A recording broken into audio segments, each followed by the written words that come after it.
I know Austin ran a little long there, so I'm gonna do a 20-minute talk in 5. Let's see if we can figure this out. So I'm Abhay Kumar. I am at Helium. I've been there since 2020. I started off as a hotspot deployer, and I joined the core team. And since then, I've been running the protocol. And I'm here to talk a little bit about things that we've been pretty proud of in the last several months, and give you guys an update on how we've been building community-built wireless infrastructure, also related to internet connectivity, like Austin was just here about. How many in the crowd are familiar with Helium, just at a high level at least? Cool. All right. So if you're not familiar, there are 2 networks in the Helium network. One is a mobile network built for phones, and the other one's the IoT network, which is built for things. The mobile network today is primarily deployed in the United States, and starting to be deployed outside, specifically in Mexico. And the IoT network is global. There are over almost 300,000 active IoT hotspots deployed all over the world. And we'll talk about both of these. So Helium is the world's largest decentralized wireless network. So what Helium allows you to do as an individual is you can build carrier-grade infrastructure anywhere in the world. And specifically on the mobile side today in the US, Helium offloads for AT&T. What that means is that an AT&T subscriber, if they're near a Helium hotspot, will automatically attach to it without even knowing. And then outside of the US, we're working with folks like Telefonica and Movistar, specifically in Mexico, and testing with others as well. And then we are expanding globally. We're talking to folks all over the world to try to figure out if there's a sort of an anchor partner that's available that would be willing to try something like this out. And we have 2 different models to work with these folks. And so why would a major carrier use something like carrier offload, use the Helium network? So carriers are, what they typically do is that they buy a lot of spectrum. They deploy what's called a macro network. This is sort of what you see in the world: large towers, long range, but not great bandwidth. And a lot of the demands of today's users are really for high bandwidth, connectivity. So, you want to be able to stream on your phone. You want to watch the football match on your phone. And so for this, through the 5G and soon 6G rollouts, carriers have realized that the cost of doing this is pretty high, and them having to sort of go through and redo a lot of the infrastructure. This was a big problem for Verizon a couple of years ago. That's just sort of insanely high, and so they're looking for new ways of deploying coverage. Helium provides an alternative. It pushes the sort of OpEx, puts the CapEx and the OpEx out to the individual deployers. Each one of these hotspot deployers are incentivized anytime their network is used, and they're paid for that usage. And so this is sort of the reason why folks like AT&T and Telefonica are interested in offloading with Helium. And we've been successful. This sort of shows you, and this is live, by the way. If you go to world.helium.com, you can play around with this interface. This is a tool that we provide to both deployers and to users and to anyone else in the world to coordinate. Any sort of, if you have a community-built network, you need a sort of venue for people to coordinate. And stats somewhat recent. There's 93,000 mobile hotspots deployed, over 700,000 individual users touched the network just a few days ago. The number was much higher. It was over 900,000 just last weekend. And about, almost 30 terabytes of data has traveled over the Helium network.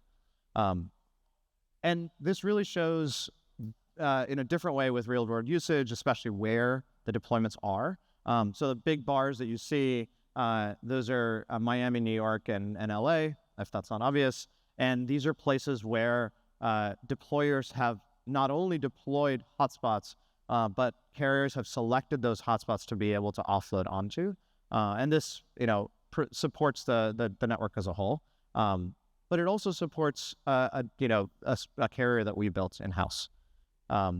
Another tool that's really, really useful that we've found helpful for a lot of these carriers is to understand where there's demand for new coverage. It also helps deployers know where they should put a hotspot. So let's look in a little deeper this is Miami, and this is real data. there's an area in Miami that has real users who weren't able to connect to a Helium hotspot, but were there. We call this dwell time. So they were there and they wanted better connectivity and they weren't able to get it. So this is an opportunity for a hotspot owner to go talk to a business, or maybe the business owner to put in a hotspot in there indoors. And this kind of tool is something that, really is unheard of for wireless infrastructure. Companies like large MVNOs and MNOs look at this kind of data to try to understand why they might want to use the Helium network. So let's talk a little bit about what we did in Mexico. So Movistar is the third largest MVNO third largest carrier in Mexico, around 22 million subscribers, both on the pre and postpaid side. They currently use an incumbent for their towers, but they had a lot of areas where coverage was pretty poor. So in about 60 days, the Helium community deployed around 3 hotspots, 400 regions, gigabytes of data per day, and they were able to sort of prove out that this kind of deployment model could be useful to help provide more connectivity in Mexico. And so that's why we now have a sort of formal arrangement with Telefonica and Movistar to continue this. And so we are expecting to see millions of new subscribers in Mexico over the coming months. Back in the US, Helium is really about creating new kinds of business models, especially for wireless connectivity. So we launched this earlier this year.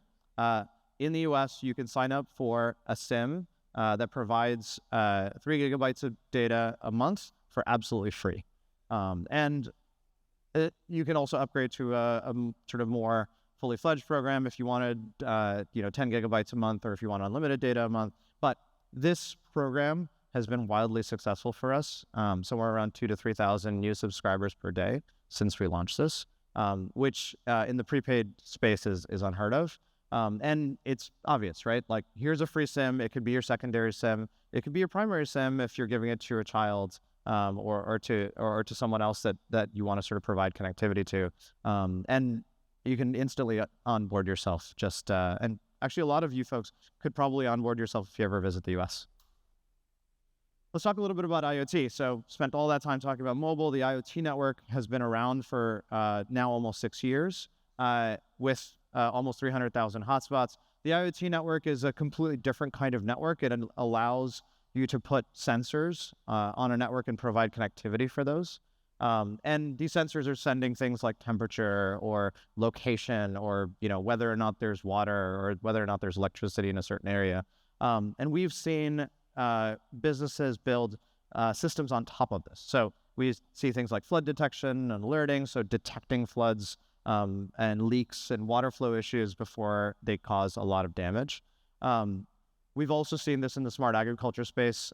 So just having more efficient, smarter farming practices. All of this is relevant, right? Like, literally right now, an entire peninsula in Europe is out of power, or hopefully soon we'll come back to having power.